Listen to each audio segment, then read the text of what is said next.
എഴത്തൂരും മുംബൈയിലാണെങ്കിൽ ഗംഗാധര മേനോൻ അങ്ങനെ വൈജയെ സത്യമറിയിക്കാനായിട്ട് പോവുകയാണോ എന്നൊരു തോന്നൽ നമ്മൾ പ്രേക്ഷകർക്ക് തോന്നിത്തുടങ്ങുന്നുണ്ട്. അതായത് ഇന്നത്തെ കഥയിലേക്ക് ഒരു ചെറിയ വിശദീകരണം തരികയാണെങ്കിൽ, ഗംഗാധര മേനോനാണെങ്കിൽ വരുന്നൊരു ചെറിയൊരു കാഴ്ച കാണാൻ സാധിക്കും. ഇതേ സമയമാണെങ്കിൽ മനു ആണെങ്കിൽ ഗംഗാധര മേനോനോട് ചോദിക്കുന്നുണ്ട്, എന്താങ്കളെ പെട്ടെന്നൊരു വരവ്, എന്താ കാര്യം എന്ന് ചോദിക്കുമ്പോൾ, കാര്യമുണ്ടടാ, ഞാൻ അധികം വൈകാതെ തന്നെ അതിനെക്കുറിച്ച് സംസാരിക്കാം, ആ ശിവനൊന്നും ഇങ്ങോട്ട് വരട്ടെ എന്ന് പറയുന്നത് കാണാനായിട്ട് കഴിയുന്നുണ്ട്, സാധിക്കുന്നുണ്ട്. ഇതേ സമയമാണെങ്കിൽ അങ്ങനെ ഗംഗാധര മേനോൻ്റെ അടുത്ത് വൈജയന്തി ചോദിക്കുന്നുണ്ട്, അല്ല ഗംഗേട്ടന് അറിയാമായിരുന്നു, അതായത് ബാലചന്ദ്രൻ്റെ മകളല്ല അലീന എന്ന്? ഇങ്ങനെ ഒരു ചോദ്യം പെട്ടെന്ന് തന്നെ ചോദിക്കുമ്പോൾ ഗംഗേട്ടനാണെങ്കിൽ എന്ത് കള്ളത്തരം പറയുക എന്നിങ്ങനെ ആലോചിക്കുമ്പോഴേക്കും, ഗംഗേട്ടൻ കള്ളത്തരം ഒന്നും പറയാൻ നിൽക്കണ്ട, ഇവരെല്ലാവരും മറച്ചു വെച്ച ആ രഹസ്യം ഞാൻ തിരിച്ചറിഞ്ഞു എന്ന് പറയുന്നത് കാണാൻ സാധിക്കും. എൻ്റെ വൈജയന്തി, അതത്ര മറച്ചു വെച്ചതൊന്നുമല്ല, ഒരു പെൺകുട്ടിയുടെ ജീവിതത്തിന് വേണ്ടി, നല്ലതിനു വേണ്ടി, ബാലചന്ദ്രൻ്റെ തീരുമാനത്തിന് വേണ്ടി മറച്ചു വെച്ചതാണ് എന്ന് പറയുമ്പോൾ, എൻ്റെ പൊന്ന് ഗംഗേട്ടാ, ഇവിടെ ചിലരൊക്കെ ഒളിച്ചുകളിയും കാര്യങ്ങളൊക്കെ നടത്തിയപ്പോഴേ ഞാൻ സംശയിക്കേണ്ടതായിരുന്നു എന്ന് പറയുമ്പോൾ മനു വൈജയോട് ദേഷ്യപ്പെടുന്നുണ്ട് എന്ന് കാണാം. മനു വൈജയന്തിയോട് ചോദിക്കുന്നുണ്ട്, ആൻറ്റി ഇത് എന്തൊക്കെയായി പറഞ്ഞു വരുന്നത്? ഞങ്ങൾ മനഃപൂർവ്വം സത്യം പറയാത്ത മാതിരിയാണല്ലോ, ഞങ്ങൾ വലിയ കുറ്റവാളികളെ പോലെയാണല്ലോ ആൻറ്റി കാണുന്നത് എന്ന് ചോദിക്കുന്നു. ഇതിനിടയിൽ നമ്മുടെ വൈജ പറയുന്നുണ്ട്, എനിക്ക് നിന്നോട് തല്ലു പിടിക്കാനായിട്ട് യാതൊരു താല്പര്യമില്ല മനു എന്ന് പറയുമ്പോൾ, എങ്കിൽ പിന്നെ ഞാനൊന്നും പറയുന്നില്ല, ആൻറ്റിയുടെ ഇഷ്ടമാതിരി ചെയ്തോ എന്ന് പറഞ്ഞ് മനു പോകുന്നു.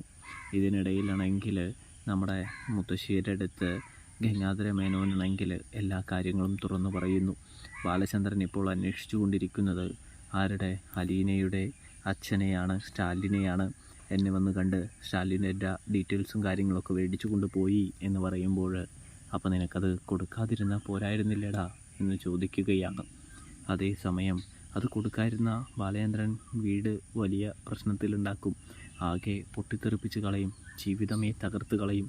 വൈജയന്തിക്ക് ഒരുപാട് ഭീഷണികൾ നേരിടേണ്ടി വരും, വെല്ലുവിളികൾ നേരിടേണ്ടി വരും, അതുകൊണ്ടാണ് ഞാൻ കൊടുത്തതെന്ന് പറയുന്നു. ബാലചന്ദ്രൻ അലീനയെ സ്റ്റാലിൻ്റെ കൈകളിൽ ഏൽപ്പിക്കാനാണ് ആഗ്രഹിച്ചു കൊണ്ടിരിക്കുന്നത്, ശ്രമിച്ചു കൊണ്ടിരിക്കുന്നത്. അത് എത്രമാത്രം വിജയിക്കുമെന്നൊന്നും എനിക്കറിയില്ല എന്ന് പറയുന്നതും കാണാനായിട്ട് കഴിയുന്നുണ്ട്, സാധിക്കുന്നുണ്ട്. ഇതേ സമയമാണെങ്കിൽ അവൻ എന്തൊരു ദുഷ്ടനാലേ എന്ന് ചോദിക്കുമ്പോൾ, നമ്മൾ ചെയ്തതല്ലേ അമ്മേ നമുക്ക് തിരിച്ചു കിട്ടുന്നത് എന്ന് ചോദിക്കുന്നു. ഇവിടെ ശിവൻ വന്നെത്തുന്നുണ്ട്. ശിവൻ വന്നെത്തി കഴിയുമ്പോൾ ഗംഗാധര മേനോനാണെങ്കിൽ, അതായത് ഗംഗാധര മേനോൻ ശിവനോടും ആ സത്യം തുറന്നു പറയുന്നുണ്ട്. അപ്പോൾ ശിവൻ ചോദിക്കുന്നുണ്ട്, എന്താണ് ഗംഗേട്ട ഇതിനൊരു പോംവഴി, എന്ത് ചെയ്യാനായിട്ട് സാധിക്കുമെന്ന് ചോദിക്കുന്നു. എൻ്റെ ശിവ, ഒന്നില്ലെങ്കിൽ നമ്മൾ വൈജയെ കാര്യങ്ങൾ പറഞ്ഞ് മനസ്സിലാക്കണം, അല്ലെങ്കിൽ വൈജയോട് സത്യം പറയേണ്ടി വരും, അല്ലാതെ ഇതിനൊരു പോംവഴിയുമില്ല എന്ന് പറയുന്നത് കാണാനായിട്ട് കഴിയും. ഒടുവിൽ ഗംഗാധര മേനോനാണെങ്കിൽ വൈജയന്തിയുടെ അടുത്ത് ചെന്നിട്ട് പറയുന്നുണ്ട്, നീയും അലീനയും ഒത്തൊരുമയോടെ ആ വീട്ടിൽ പോകണം, അല്ലെങ്കിൽ വലിയ പ്രശ്നമാകും എന്ന് പറയുന്ന ആ ഒരു കാഴ്ച കാണാൻ സാധിക്കും. ഇതേ സമയമാണെങ്കിൽ ഞാനും അലീനയും ഒരു വീട്ടിൽ എന്തായാലും പോകാനായിട്ട് പോകുന്നില്ല എന്ന് നമ്മുടെ ഗംഗാധര മേനോൻ്റെ അടുത്ത് വൈജയന്തി പറയുമ്പോൾ, നീ അറിയേണ്ട ഒരു സത്യവും കൂടിയുണ്ട് എന്ന് പറഞ്ഞുകൊണ്ട് തന്നെ ഗംഗാധര മേനോൻ വൈജയുടെ അടുത്ത് മനസ്സ് തുറക്കുകയാണ്. ഒടുവിൽ സത്യം കേട്ട് ഞെട്ടി നിൽക്കുന്ന വൈജയന്തിയെ നമുക്ക് കാണാനായിട്ട് സാധിക്കും. പ്രിയ പ്രേക്ഷകരെ, വീഡിയോ കാണുന്ന പരമാവധി എല്ലാവരും സബ്സ്ക്രൈബ് ചെയ്യാനായിട്ട് ശ്രദ്ധിക്കുക. ആകെ 1% പോലും പേര് വീഡിയോ കാണുന്നവർ സബ്സ്ക്രൈബ് ചെയ്യുന്നില്ല.